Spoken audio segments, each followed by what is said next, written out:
প্রথম ৫ বছরে ৩.৫ লক্ষ কোটি, তারপরের ৫ বছর অর্থাৎ মোট ১০ বছরে সব মিলিয়ে ১৫.৩২ লক্ষ কোটি। কি ভাবছেন? হ্যাঁ, এটাই নরেন্দ্র মোদী সরকারের নতুন ভারতের ব্যাংকিং ব্যবস্থার একটা ছোট্ট পরিসংখ্যান। আর সেটাও সরকারি একাধিক সংস্থার সমীক্ষায় বারবার উঠে এসেছে। মাত্র ১৫ জন শিল্পপতির সম্মিলিত এই ব্যাংক ঋণ ক্ষমতায় আসার পর থেকে চুপিসারে মকুব করে দিয়েছে আমাদের নতুন ভারতের কেন্দ্রীয় সরকার। এই নিয়ে বরাবরই মুখর হয়েছে মিডিয়া, সমালোচনায় সরব হয়েছে দেশের সম্মিলিত বিরোধী শিবিরও।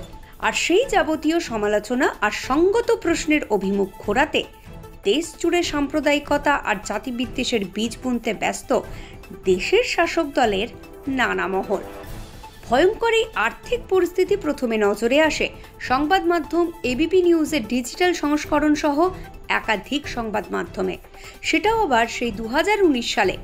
একটি সরকারি রিপোর্ট হাতে নিয়ে দিল্লির একটি সাংবাদিক সম্মেলনে হাজির হয়ে কংগ্রেসের অন্যতম শীর্ষ নেতা রাহুল গান্ধী দাবি করেছিলেন ২০১৪ সালে ক্ষমতায় আসার পর পরবর্তী ৫ বছরে ১৫ জন শিল্পপতির ৩.৫ লক্ষ কোটি টাকা ব্যাংক ঋণ মকুব করেছে বর্তমান কেন্দ্রীয় সরকার।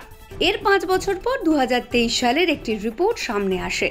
তথ্যের অধিকার আইনে এক ব্যক্তির চিঠির জবাবে খোদ রিজার্ভ ব্যাংক জানায় মোদী সরকারের ১০ বছরে বড় কর্পোরেট তথা শিল্পোদ্যোগীদের অন্তত ১৫.৩২ লক্ষ কোটি টাকা মকুব করা হয়েছে।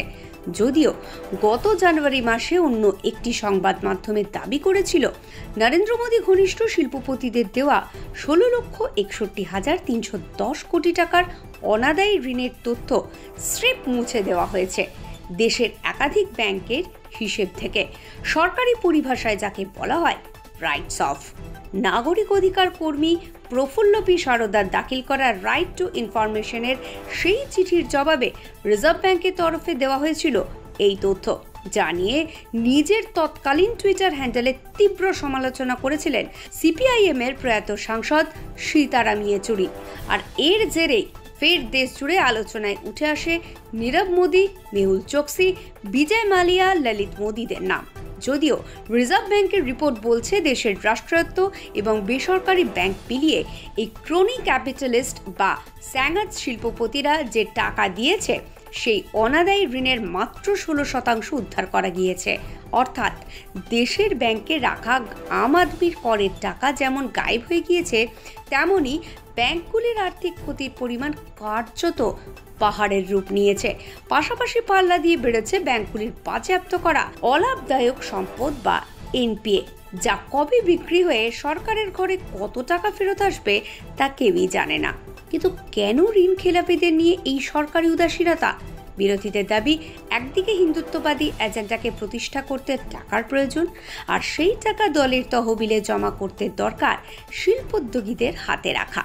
যে কারণে ইলেকটোরাল বন্ড চালুর সিদ্ধান্ত রীতিমতো সরকারিভাবে ঘোষণা করেছিলেন প্রয়াত প্রাক্তন অর্থমন্ত্রী অরুণ জেটলি। সেই অনুযায়ী গত কয়েক বছর ফুলে ফেঁপে উঠেছে কেন্দ্রীয় শাসক দলের তহবিল। বাদ যায়নি কংগ্রেস আর তৃণমূলের মতো দলও। আবার সেই মোটা টাকা রাজনৈতিক চাঁদা দেওয়ার সুবিধে নিয়ে একের পর এক অসাধু উপায়ে শেয়ারের দর বাড়িয়ে দেখানো এবং শিল্প স্থাপনের পরিকল্পনা প্রচার করে কোটি কোটি টাকা ব্যাংক ঋণ নেওয়ার মতো কাজ কার্যত সরকারি মদতেই চালিয়ে যাওয়ার অভিযোগ উঠেছে দেশের গুটি কয়েক সরকার ঘনিষ্ঠ ব্যবসায়ীর বিরুদ্ধে। অবশ্য এমন নয় যে সরকারের তরফে এই ঘটনা স্বীকার করা হয়নি। ২০২৪ সালে কেন্দ্রীয় অর্থ প্রতিমন্ত্রী পঙ্কজ চৌধুরী লোকসভায় রীতিমতো লিখিত বিবৃতি দিয়ে জানিয়েছিলেন ২০১৯ থেকে ২০২৫ সালের মধ্যে সরকারি নিয়ন্ত্রণে থাকা ১২টি ব্যাংক ৭ লক্ষ কোটি টাকার অনাদায়ী ঋণ মকুব করেছে। যদিও রিজার্ভ ব্যাংকের দেওয়া তথ্যের সঙ্গে কেন্দ্রীয় অর্থ প্রতিমন্ত্রীর এই তথ্য না মেলায় ঋণ খেলাপিদের সঙ্গে সরকার তথা শাসক দলের গোপন আতাতের অভিযোগ আরও জোরালো হয়ে ওঠে। শেষ পর্যন্ত সিপিআইএম এর দায়ের মামলায় ইলেকটোরাল বন্ড বেআইনি ঘোষণা করে এই সংক্রান্ত যাবতীয় লেনদেনের তথ্য সরকারি ওয়েবসাইটে প্রকাশের নির্দেশ দিয়েছিল দেশের সর্বোচ্চ আদালত। যদিও ঘুরপথে সেই নির্দেশ এড়িয়ে যায় কেন্দ্রের সরকার। এমনকি ইলেকটোরাল বন্ডের তথ্য অন্য কোনো রাজনৈতিক দলের তরফেও প্রকাশ করা হয়নি। সরকারের বিভিন্ন মহলের যুক্তি, এই ধরনের দলীয় তথ্য প্রকাশ করলে নাকি মানুষের আস্থা কমে যাবে। কি চমৎকার, তাই না? Bureau report, digital news Bangla.